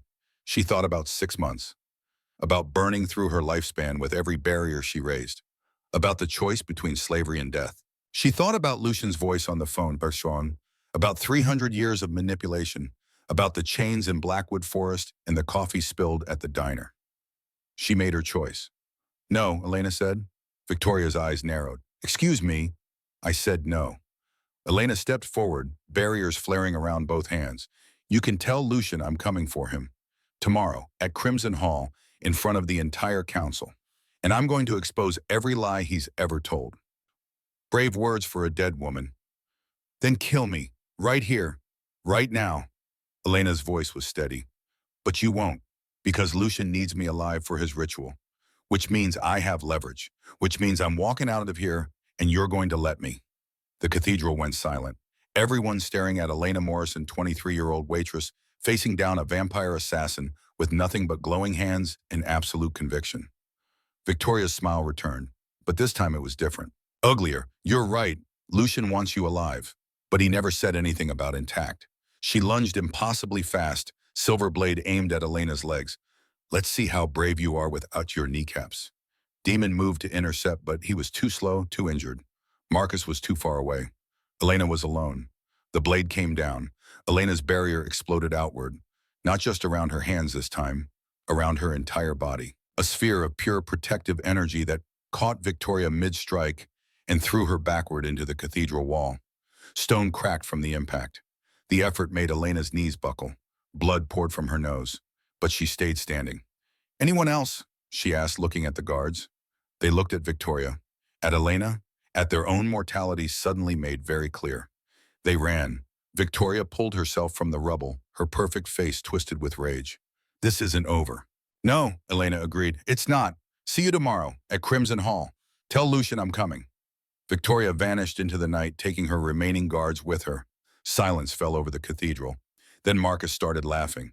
Holy hell, you just threatened Lucian Ashford through his top assassin, while bleeding from your nose and barely standing. Was that stupid? Elena asked. Incredibly. Marcus's grin was fierce. Also brilliant. You just bought us credibility. Word will spread that a protector stood against Victoria and lived. That changes things. But what she said, Demon moved to Elena's side, about the bond killing you. We'll figure it out. Elena tried to keep her voice steady despite the fear clawing at her insides. 6 months, maybe less. Right now we focus on tomorrow, on surviving Crimson Hall. If we survive, Demon said quietly, I won't let you die. I'll find a way to break the curse. If we survive, Elena corrected. They left the cathedral as dawn threatened the horizon. Demon needed shelter from the coming sun. Marcus led them to a hidden safe house deeper underground where light couldn't penetrate. Elena collapsed onto a cot in a corner. Her entire body ached. Her head pounded. Every use of her powers carved another piece from her lifespan, and she could feel it now. Feel the toll. But she'd made her choice. 6 months as herself, as someone who mattered, was better than a lifetime of being overlooked. Demon sat beside her in the darkness. I should have protected you better. You can't protect me from myself. Elena's laugh was tired. This is my power, my choice, my consequence. Then let me share it. Damon took her hand. Whatever curse this is, we face it together. Elena felt something warm spread through her chest. Not romantic love, not yet, maybe not ever, but something deeper. Trust. Partnership. The bone-deep certainty that this person, this vampire king who'd been a puppet for centuries, understood what it meant to choose freedom over safety. Tomorrow, she said, tomorrow we face Lucian. We prove the bond is real. We expose his lies. And if we die, then we die making our own choices. Elena squeezed his hand. That's more than either of us had before. They sat in the darkness as dawn broke above ground. In 20 hours, they would walk into Crimson Hall, face 200 vampires, stake their lives on a blood trial that might kill them both. But tonight, in this stolen moment of peace, Elena Morrison wasn't powerless. She was a Silvercrest protector, the last of her bloodline, the most powerful being her kind had seen in 3 centuries. And tomorrow she would prove it, or die trying. Crimson Hall stood at the heart of the supernatural district, hidden in plain sight among Emberfall's financial towers. To human eyes, it was just another corporate headquarters, glass and steel reaching toward the sky. Security guards in the lobby. Normal. But Elena could see what humans couldn't. The building pulsed with old magic. Ancient wards carved into foundations laid 2 centuries ago. The glass windows weren't glass at all. They were crystallized vampire blood, strong as steel, dark as night. The guards in the lobby had eyes that reflected light wrong. This was the seat of vampire power in North America, and she was walking straight into it. Last chance to run, Marcus said from the driver's seat. He'd brought them here in a nondescript van, part of a 3-vehicle convoy. Insurance, he'd called it. Once you're inside, there's no extraction. You're committed. I was committed the moment I touched those chains. Elena checked her reflection in the van's mirror. She wore a simple dress, gray, unremarkable, deliberately plain. The clothes of someone meant to blend into the background. Let them underestimate her one more time. Demon sat beside her dressed in black that made him look like death personified. He'd fed that morning Marcus's offering, and his strength had returned. His wounds had healed, but his eyes held something Elena hadn't seen before. Fear. Not for himself. For her. The trial, he said quietly. If anything goes wrong, if your blood doesn't work, then we die together. Elena took his hand. The protector marks on her palm glowed softly against his cold skin. I've made peace with that. Have you? He studied her face for a long moment. You're 23 years old. You should be worrying about student loans and bad dates, not dying in a vampire trial. I'd rather die as somebody than live as nothing. Marcus turned from the driver's seat. It's time. Council session starts in 10 minutes. You need to be in position. They exited the van in the underground parking garage. Elena counted 30 vampires waiting Marcus's people, the last loyalists who believed Demon was the rightful king. They formed a protective cordon around Elena and Damon as they moved toward the service elevator. Remember, Marcus said as the elevator descended down, not up, because Crimson Hall's true chambers were underground. You enter during the opening ceremony. The guards will try to stop you. Don't fight them. Invoke right of challenge immediately.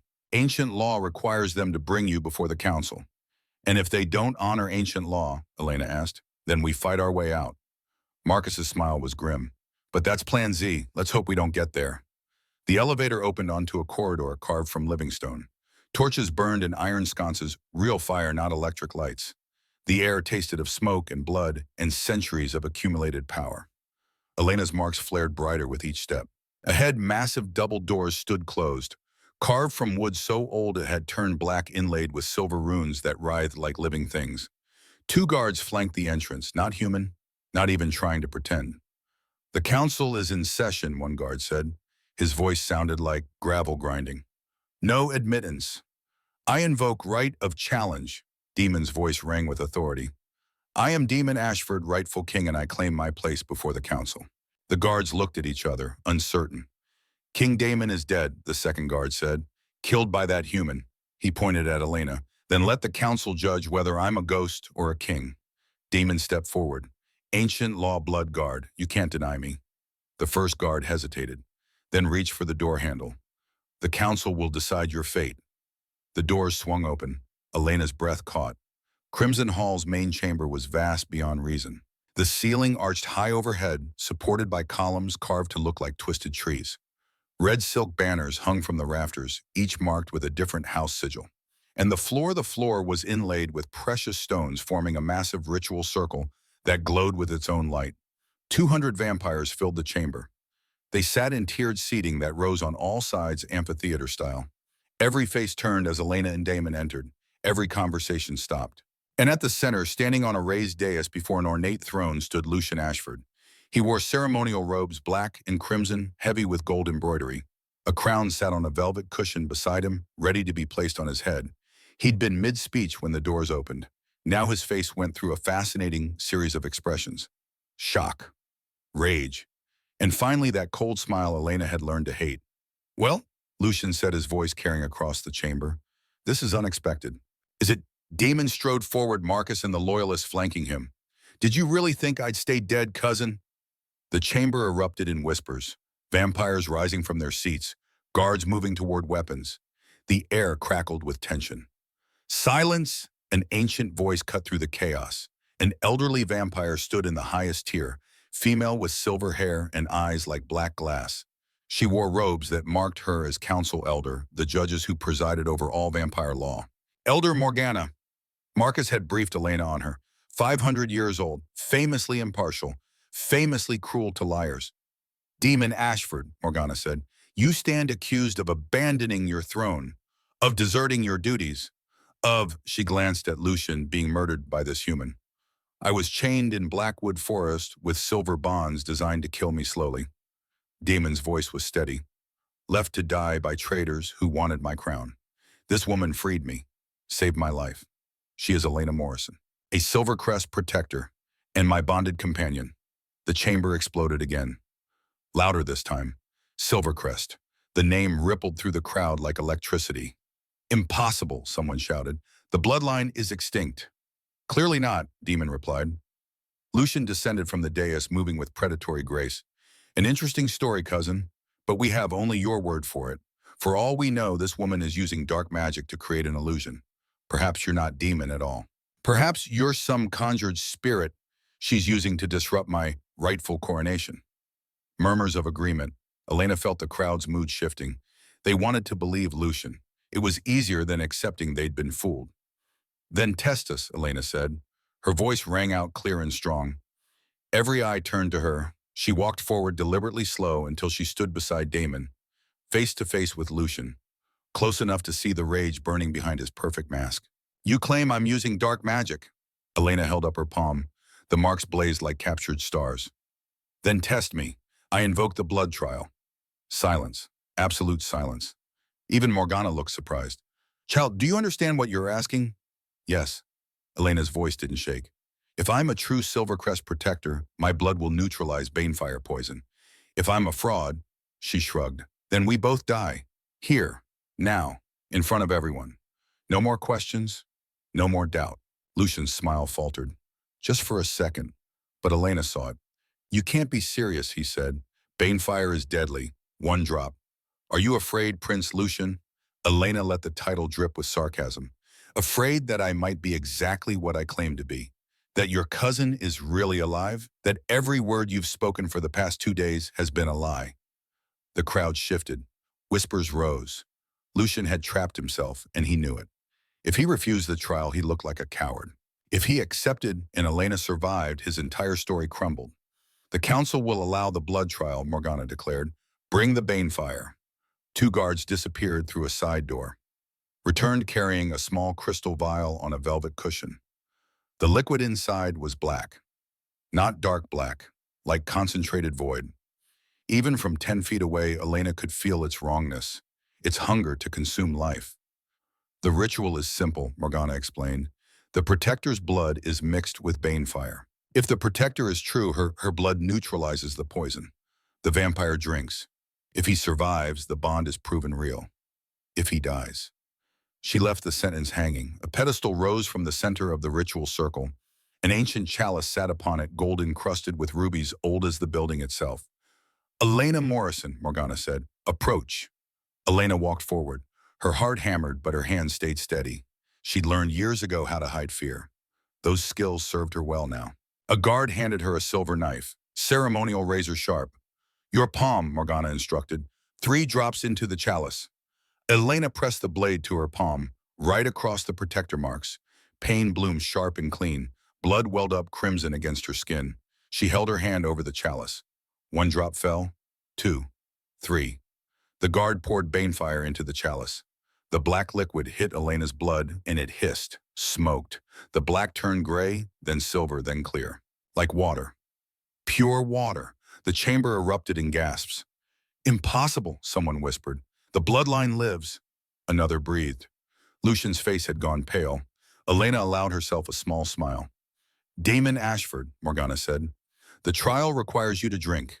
If the Protector is true, you will live. If she is false, you will die within seconds. Do you accept this risk? I do. Damon moved to the chalice without hesitation. Wait. Elena grabbed his arm, leaned close. Whispered so only he could hear. If something goes wrong, if I miscalculated, then we die together. He echoed her words from the van. I trust you, Elena Morrison. He lifted the chalice to his lips. The chamber held its breath. Demon drank. 1 second, 2, 5, 10. He lowered the chalice, set it back on the pedestal, turned to face the council. His eyes blazed gold, brighter than before.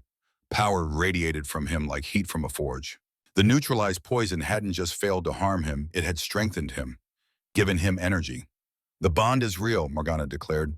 Demon Ashford lives, and the Silver Crest bloodline has returned. The chamber exploded. Half the vampires rose to their feet, shouting, some in joy, some in fury. The guards moved nervously, hands on weapons. Lucian stood frozen on his dais crown, still waiting, coronation destroyed. This proves nothing, he snarled. So she's a protector. That doesn't change the fact that Damon abandoned his throne, abandoned his duties. He's unfit to rule. Abandoned, Damon's voice cracked like thunder. You chained me in Blackwood Forest. You orchestrated everything, the assassination attempt, the cover-up, declaring me dead so you could take my crown. Lies, Lucian turned to the council. He's desperate, making wild accusations without proof. I have proof. Elena stepped forward, pulled documents from her dress pocket. Mother Seraphine gave me these before the attack. Financial records, communications, evidence of every transaction you made to hire the Shadow Guard. She handed the papers to Morgana. The elder vampire read them, her expression darkening. These documents show payments to known assassins, Morgana said. Payments authorized by Lucian Ashford, made 3 weeks before Damon's disappearance. Forgeries. Lucian's composure was cracking. She probably created them herself. Enough. A new voice, deep ancient, carrying absolute authority. A figure stood from the highest tier, male impossibly old with white hair and eyes like frozen oceans. He wore no robes, no symbols of office. He didn't need them. Lord Theron, first of House Ravenclaw, one of the oldest vampires in existence. I have heard enough lies, Prince Lucian. Theron descended the tiers slowly. Every vampire in the chamber bowed as he passed. Did you think me blind deaf I am 5 centuries old? I have seen schemes that would make yours look like children's games. He reached the floor, crossed to where Lucian stood. The younger vampire actually took a step back. I knew something was wrong when you declared Damon dead without a body. Theron continued. I knew something was wrong when you pushed for an emergency coronation within 2 days. I knew something was wrong when 3 members of the council who would have opposed you died mysteriously the same week. Lucian's face twisted. You know nothing, old man. I know you hired Shadowguard to kill your cousin. I know you orchestrated his disappearance. I know you've been planning this coup for months, perhaps years. Theron turned to the council. And I know we almost crowned a kinslayer. Speculation, Lucian shouted. You have no proof. But I do. A female voice. Victoria stepped from the shadows at the back of the chamber. I have all the proof you need. Lucian's face went dead white. Victoria walked forward, moving through the crowd. She no longer wore expensive clothes. Now she was dressed in tactical gear, weapons visible. Her face was cold, professional. My name is Victoria Crane, she said. Bon, was a deep cover operative for the council's internal affairs. For 50 years, I've been embedded in various houses investigating corruption. For the past 5 years, I've been watching Lucian Ashford. She pulled out a recording device. Ancient technology, mechanical, unable to be hacked or manipulated by magic. This contains every conversation I had with Lucian, every order he gave me, every crime he committed. Victoria looked at Elena, including his plan to capture the Silver Crest Protector and force a bond, to create a weapon he could control. Lucian's voice was strangled. You were working against me. From the beginning. Victoria smiled, cold. You thought you'd bought my loyalty. You thought I was your I was theirs. She nodded to the council. Every move you made, they knew. They were building a case. We just needed you to act, to commit openly. And you did, spectacularly. Lucian staggered, his perfect plan 50 years in the making crumbling. No, he whispered. No, I was so careful. You were arrogant. Theron's voice was ice. You believed your manipulation of Demon made you invincible. You believed your stolen bond gave you power. But bonds built on lies always fail. Always. I deserve that throne. Lucian's composure shattered completely. I worked for it, I planned for it, everything I did was treason. Morgana stood. Lucian Ashford, the council finds you guilty of attempted regicide, conspiracy, murder, and corruption. The sentence is death. No. Lucian's eyes blazed red. Power exploded from him, raw, desperate, deadly.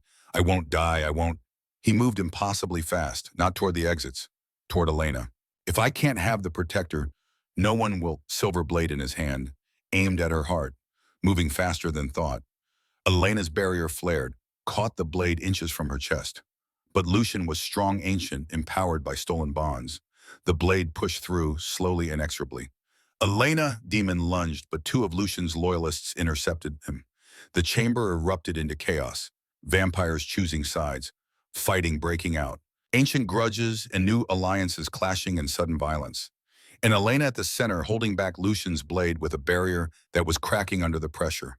Blood dripped from her nose. Her vision blurred. She was burning through her lifespan with every second she held the shield. But if she dropped it, she died.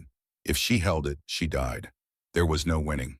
You're nobody, Lucian hissed, face inches from hers. Just a waitress. You don't deserve this power. You don't deserve to be seen. Something in Elena snapped. Not broke. Snapped into place. You're wrong, she said. I was never nothing. You just couldn't see the value. She pushed. The barrier expanded violently, throwing Lucian backward. But he wasn't alone. Shadows coalesced behind him. Took form. A woman appeared, stepping out of darkness like it was a doorway. She was beautiful in a way that hurt to look at. Perfect features that seemed carved rather than born. Eyes black as void.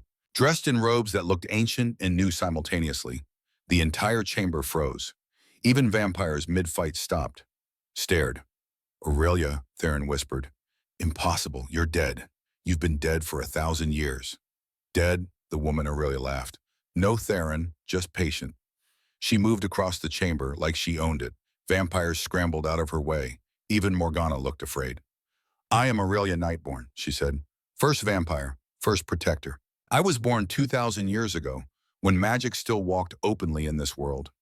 I created the protector bond, I perfected it, and I've been waiting for this bloodline to resurface. Her eyes locked on Elena, hungry. The Silvercrest bloodline, the purest, the strongest.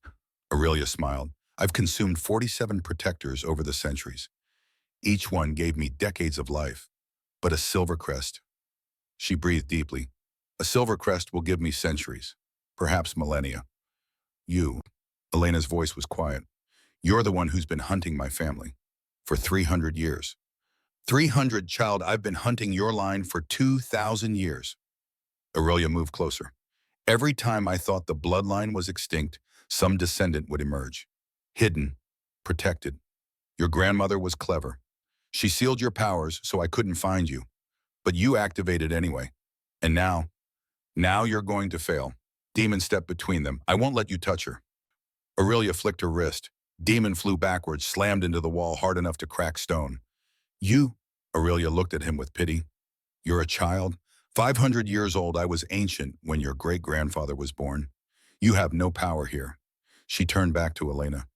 Come, child, I'll make it painless. You'll simply fall asleep, and when you wake, your essence will be part of me. Isn't that better than burning out in 6 months? No, Elena's barriers flared. I choose how I die, not you. Then die you shall. Aurelia's power erupted, not vampire strength, something older, darker, primal magic from when the world was young. Elena's barriers shattered like glass. She fell to her knees, coughing blood. Her vision swam. Around her, the battle had stopped. Everyone watched. Vampire against ancient vampire. Protector against consumer. Pitiful. Aurelia reached for Elena's throat. Such potential, wasted. Elena, Demon's voice, desperate. Elena looked up at Aurelia, at 2,000 years of stolen life, at the death of 47 protectors whose only crime was existing. She thought about her grandmother, about Mother Seraphine, about every Silvercrest who died running and hiding. She thought about the bond between her and Demon. Real, chosen, built on trust instead of manipulation. And she remembered something Mother Seraphine had said, something about an ancient ritual, a true covenant. Wait, Elena gasped. There's another way. Aurelia paused, curious. The true covenant, Elena said, two souls merging completely, sharing everything life-death power. Impossible. That ritual hasn't been performed in 1,000 years. It requires... Aurelia stopped. Understanding dawned. No, you can't be serious. The failure rate is 90%. You'll both die. Maybe, Elena looked at Damon, but if it works, we'll be strong enough to stop you. Strong enough to free every corrupted bond you've created. It's suicide, Aurelia laughed. You're willing to die on a maybe. I'm willing to die fighting. Elena stood, blood still dripping from her nose, body shaking. Instead of on my knees. She crossed to Damon, took his hand. I know what this costs. The merge is permanent. No separation. Ever. We become one being. Are you willing? Demon looked at her. At this woman who'd been overlooked 3 days ago. Who'd saved his life. Who'd walked into certain death multiple times with nothing but conviction and glowing hands. Yes, he said simply. Aurelia's laughter cut off. You're actually doing it. You're insane. Probably. Elena pulled Demon to the center of the ritual circle. The ground there pulsed with old magic, ancient wards built specifically for this purpose. The ritual requires blood from both participants, Demon said. Mixed together, poured onto the circle's center. Then we hold nothing back, Elena finished. Every memory, every fear, every secret, complete merging. They cut their palms simultaneously, pressed them together. Blood mingled crimson and crimson, human and vampire protector and king. The ritual circle blazed to life. Light poured from the stones. Not silver or red, but something in between. Power ancient and new, forbidden and sacred. It wrapped around Elena and Damon like living chains. Elena gasped. Damon's memories flooded into her. 500 years of existence, battles and betrayals, loneliness that stretched for decades. The manipulation by Lucian, feeling his own thoughts twist his own choices, corrupted, helpless to stop it. And Damon gasped as Elena's memories flooded him. 23 years compressed into seconds. The grandmother who'd died too soon. Years of being overlooked. The coffee spilled at the diner. The absolute certainty that she was worthless, that she would die worthless, that nothing she did mattered. Their souls touched, began to merge. It was agony. like being unmade and remade simultaneously. Elena felt her sense of self dissolving, felt Damon's consciousness blending with hers until she couldn't tell where she ended and he began. Stop it! Aurelia lunged forward, but the ritual circle's power threw her back. You're destroying yourselves. We're completing ourselves, Elena heard herself say. Or was it Damon? Or both? The merge deepened. Elena felt vampire strength flowing into her limbs, felt Damon's protector abilities awakening in his body. They were becoming something new, something that had never existed before. True covenant. The light reached blinding intensity, then silence. The light vanished. Elena and Damon stood in the ritual circle, still holding hands. But they were changed. Elena's eyes blazed gold like a vampire's. Silver protector marks traced up her arms. She radiated power that made the air shimmer. Demon had silver marks mirroring hers. His eyes held both vampire gold and something else, protector silver. They were no longer separate beings. They were one. Two souls sharing one existence. Perfect synchronization. Impossible, Aurelia breathed. Nothing's impossible. Elena and Damon spoke in unison, their voices overlapping. We're proof. They moved. Together, perfectly coordinated. Two bodies with one consciousness. Aurelia attacked. 2,000 years of stolen power focused into one strike. Elena and Damon met it. Barriers of pure protector energy flowing through vampire strength. They didn't just block Aurelia's attack, they shattered it. No, Aurelia stumbled back. I am the first, I am eternal. You're a parasite, Elena's voice. You've lived by consuming others. That's not strength, that's theft. And now Damon's voice. It ends. They struck together. Elena's protector light channeled through Damon's vampire power. Aurelia screamed as the energy hit her. Her stolen life unraveled. 47 protectors worth of stolen essence burning away like morning fog. No, I was, Aurelia's form flickered, faded. Immortal? She disintegrated, became ash, became nothing. Silence fell over Crimson Hall. 200 vampires stared at Elena and Damon, at the true covenant made flesh, at something their kind hadn't seen in a millennium. Elder Morgana was the first to kneel. My king, my queen. One by one the others followed. Even Theron bent his knee. Lucian, still alive, still breathing, stared in horror. This isn't, you can't. Take him to the cells, Demon commanded. Let him live with his failures. Death would be mercy. Guards dragged Lucian away. He screamed, begged, promised things. But no one listened to him anymore. He was nothing now. The council recognizes Demon Ashford as rightful king, Morgana declared, and Elena Morrison Silvercrest as his bonded queen. The first true covenant in recorded history. Let no one question their authority. The chamber erupted in cheers. Not everyone was happy. Some vampires had backed. Lucian had hoped to profit from his rule. But the true covenant was undeniable. Ancient law written in blood and power. Victoria approached, removing her tactical gear. Beneath it, she wore formal dress. I owe you an apology, she said to Elena, for what I said at the cathedral, about your lifespan. It was true, wasn't it? Elena asked. The bond was killing me. It was, until now. Victoria gestured at the merged bond between Elena and Damon. The true covenant changes everything. You're not just bonded, you're one being. His immortality is yours now. Your protector gifts are his. You'll live as long as he does. Elena felt Damon's relief through their merged consciousness, and her own relief mirroring it. Then we have time, Elena said. Time to fix what Lucian broke. Time to reform the courts. Time to be who you were meant to be, Demon finished. They smiled.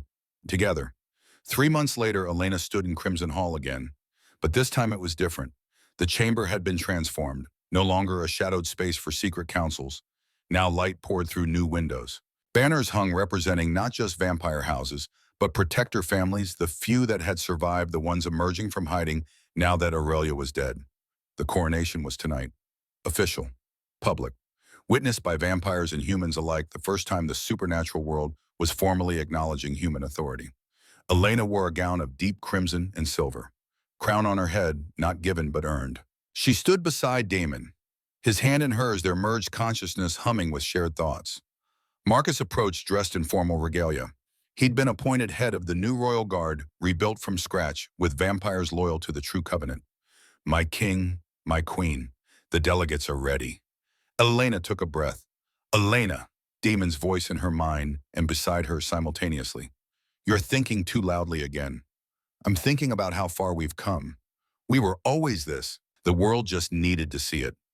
They walked together into the throne room. 200 vampires stood, 50 human delegates, representatives from supernatural communities across 3 continents, all assembled to witness the coronation of the true covenant. Elena saw familiar faces, Theron, Morgana, Victoria now officially serving as Internal Affairs Director. Mother Seraphine recovered from her injuries, now head of the Reformed Archives. And in the back, watching from the shadows, a figure Elena almost didn't recognize. An elderly woman, silver hair, green eyes. Her grandmother. Elena froze. Demon felt her shock steadied her. After the ceremony, Elena would find her, would demand answers, would learn that Vera Silvercrest had faked her death 28 years ago, had watched from afar, had kept Elena safe until the moment her powers awakened. But that was later. Now she walked to the throne. Not a single throne the architects had built, 2 side by side, equal in height and splendor. King and queen, not ruler and consort. Partners. The crowd fell silent. We stand before you, Elena said, her voice carrying across the chamber, as proof that power doesn't come from manipulation or theft or cruelty. It comes from choice, Demon continued, from trust, from bonds built on truth instead of lies. For 300 years, the protector bloodlines were hunted, murdered, nearly destroyed. For 500 years, vampire courts have operated in shadows, hiding, manipulating. Today that ends. Today we begin something new. They sat together. Perfect synchronization. The crowd erupted in cheers. Elena felt the weight of the crown on her head, felt the responsibility of 200 vampires and countless humans looking to her for guidance. Felt the merged consciousness she shared with Damon, his strength and her conviction blending into something neither could achieve alone. 3 days ago, she'd been pouring coffee, being overlooked. Today, she was Queen Elena Morrison Silvercrest, first protector in 3 centuries, half of a true covenant that would reshape the supernatural world. They'd said she was worthless, disposable. They'd been wrong, and now they would never forget her name. 3 months later, Elena walked into Martha's diner one final time. She wore simple clothes, but she moved differently now, confident, present. Martha was wiping down the counter when she looked up. Recognition flickered across her face. Then shock. Elena, but you're wanted for... Not anymore. Elena smiled. All charges dropped. Turns out the evidence was fabricated. I was cleared completely. It wasn't technically a lie. The vampire courts had extensive reach into human law enforcement. Lucian's fabricated evidence had been exposed, destroyed. Elena Morrison's record was clean. I came to say thank you, Elena continued, for everything you taught me. I didn't teach you anything. Martha looked uncomfortable. You taught me how to survive being overlooked, how to smile through disrespect, how to endure. Elena's voice was gentle. Those skills saved my life, multiple times. She set an envelope on the counter. This is for the new girl working late shifts. Tell her she's worth more than coffee spills and cruel customers. Tell her to remember that. The envelope contained $5,000, more than Martha's diner made in a month. Elena turned to leave. Wait, Martha's voice stopped her. You're different. What happened to you? Elena looked back, smiled. I found out who I really was. Turns out I was never nothing. I was just waiting for the right moment to be seen. She walked out into afternoon sunshine. Damon waited beside a car, not a Maybach, just a normal sedan. They'd learned that ostentation attracted unwanted attention. How do you feel? He asked through their merged consciousness. Complete, Elena answered. For the first time in my life, complete. They drove toward their whipping life, toward Crimson Hall, toward the throne room where duties waited, toward a future no one had imagined 3 months ago. The radio played news, human news, talking about surprising cooperation between human governments and newly discovered supernatural communities, about diplomatic relations, about a new era of transparency. They didn't mention Elena Morrison by name. The general public didn't know about true covenants or protector bloodlines. They just knew that somewhere in the shadows, humans and vampires had found a way to coexist. That was enough. For now, 3 days ago, she'd been overlooked. Today she was a queen. Tomorrow she would wake up and continue the work of reforming centuries of corruption, would face challenges and enemies and problems that seemed insurmountable, would doubt herself, would struggle, but she would never be overlooked again. They'd said she was worthless, disposable, nothing. They'd been wrong, and she would spend the rest of her very long life proving it.